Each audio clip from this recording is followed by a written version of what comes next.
Hey all. So back with another war video, and you may notice that we've jumped to War 9. I do have the footage from Wars 7 and 8, I'm not gonna lie, but I was on vacation. They were all very simple fights that I've either taken before or since, and I'm a week behind because I was on vacation and we're about to get brand new characters and spotlights, right? So I'm just going to skip. Um, I don't think it was really worth the time. So, moving on to this one, first off, we have Vox against Venom here, and there's a fair bit to talk about. For one thing, Vox is immune to basically everything that this node does, is immune to Special Lock, is immune to Power Burn, just generally great for this node.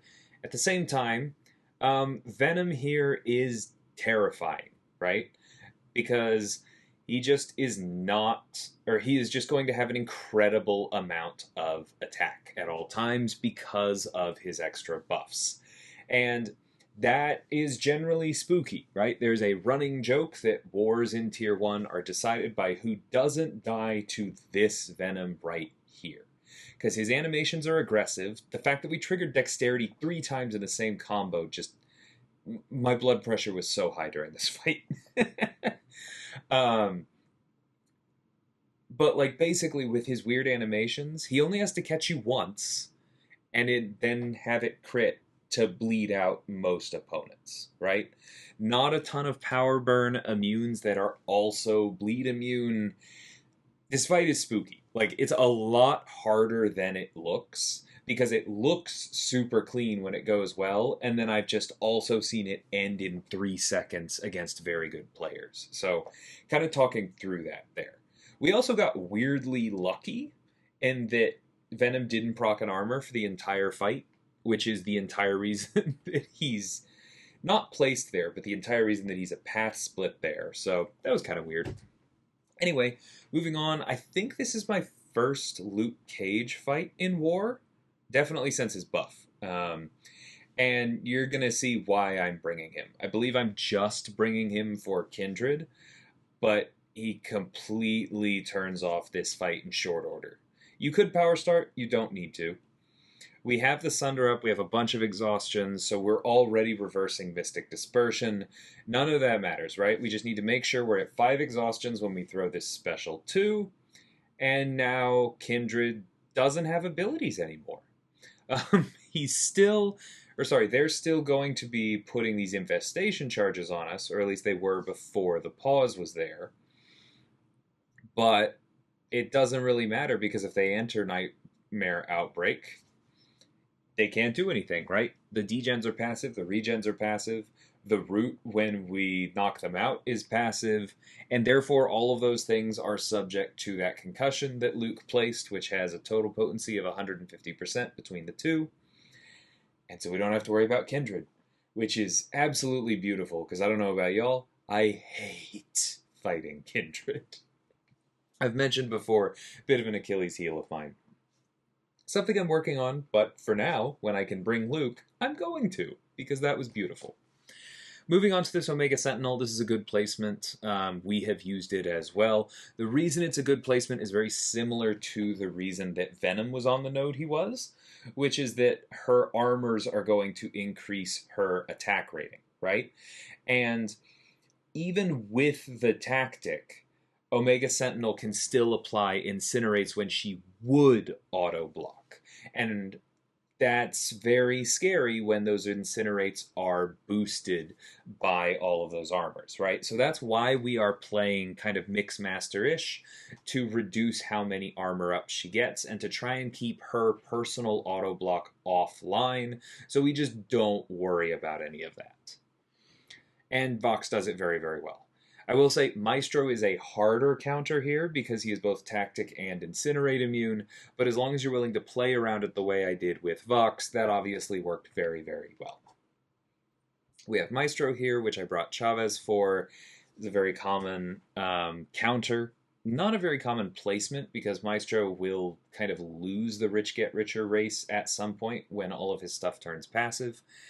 But there's still some threat here, right? Because it's a big Maestro, and this node does make it a little bit harder to kill him quickly. And that is kind of what you want to do for Maestro. So the important thing here is just finish a lot of heavies. Normally when you're playing America Chavez, you want to cancel out of heavies, like you saw me do right there, stack up your dimensions, do a whole bunch of damage. It's really nice. Um, One of the problems with that here, as you saw, is that when you cancel out of your heavy into a special one, you don't get the power gain passive because it glances. But you also just need to stay on top of your finishing your heavies so that rich get richer doesn't become a problem. You see that I do still go for other dimensions. I did throw the special 2 um, with the orange dimension up for the burst damage, and that was very important because that did a whole chunk of damage and put us on the right path for this node. But now he has a bunch of buffs, and so we need to make sure that we keep at least 2 of those purple dimensions up at all times. We're not really concerning ourselves with the rest, and so this next special 2 is not going to be quite as pretty. But we do hope that it finishes him. And yes, the burst right at the end is enough, even though we didn't have all 3 up. So, like I said, very common counter for this node, and for a reason. She is very, very good for it. We move on to this arcade here. Video is going to cut out because I went and practiced him again a few times. Vox works really well for the heavy counter here. That's one of the most important things to call out, because neither arcade nor the tactic will punish heavy attacks, and so for anyone where you can start the fight by just throwing heavy attacks, that's normally pretty safe. This node does have one eye open to call that out for those who aren't used to it, and that is why we are not just parrying and doing small combos. Although, I will say, you absolutely can, right? Because if you don't knock them down before you do that parry, you're not going to be doing much damage through Make a Stand, and therefore there's not a lot of reflected damage. So that is a valid tactic on this node, especially if after practicing a heavy counter for 5 minutes, you mess it up as badly as I just did there. I don't really have an answer for that. Luckily, Vox is poison immune. That's the other reason that we're using him here. And that is unfortunately more important in this fight than I was planning on it being. But you're still seeing the reason that we are using them here. Easy access to buffs means you always have the tactic passive. Most of your damage is after a knockdown because you apply those degens at the very end of your special one. And so you just naturally play well around Make a Stand. Yeah, just a really, really good counter for the fight, despite, excuse me being kind of stupid early on. So now we're just baiting out this special 2. It doesn't really matter that it's going to give him tokens, because we have literally 3 of those scythe passives. We don't care about any of that, and then we just sidestep into this special here, and just the degens are going to kill. We don't have to worry about anything else. So yeah, Vox is amazing with this tactic. I know I've used him before. Still amazing. On that note, we move on to this Mysterio here. This is a weird one, right? This is a big rank 3 Mysterio. This is the Conflictor Miniboss node 47. And so we also have to worry about Prowess Power. Or sorry, not that. What is it called? Prowess Puncture. Excuse me. Which is why we are doing shorter combos here and generally doing medium light. It's keeping our tactics up, but notice that I'm also blocking immediately after those because it was very important to me to push Mysterio to the special 2.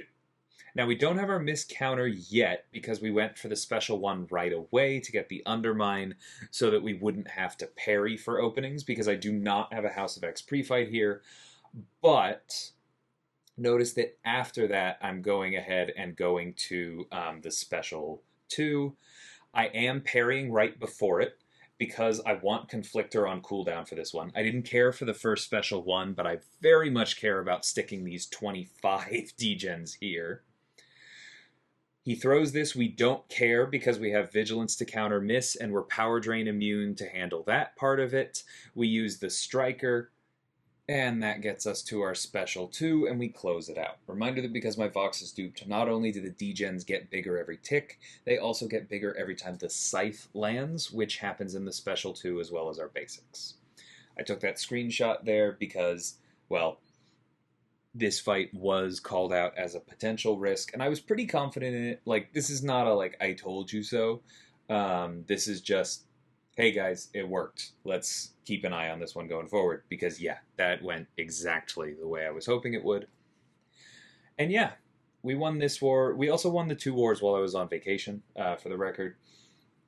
But yeah, that means that as of this War 9, we are 9-0 and doing pretty well for the season.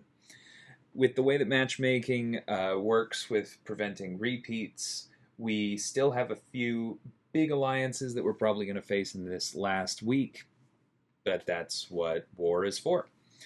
Anyway, hope y'all enjoyed this one. I'm really, really enjoying flexing Vox, and then, you know, Chavez and Luke are grand as well. Hope you maybe learned something, and until next time, thank you so much for watching, and take care.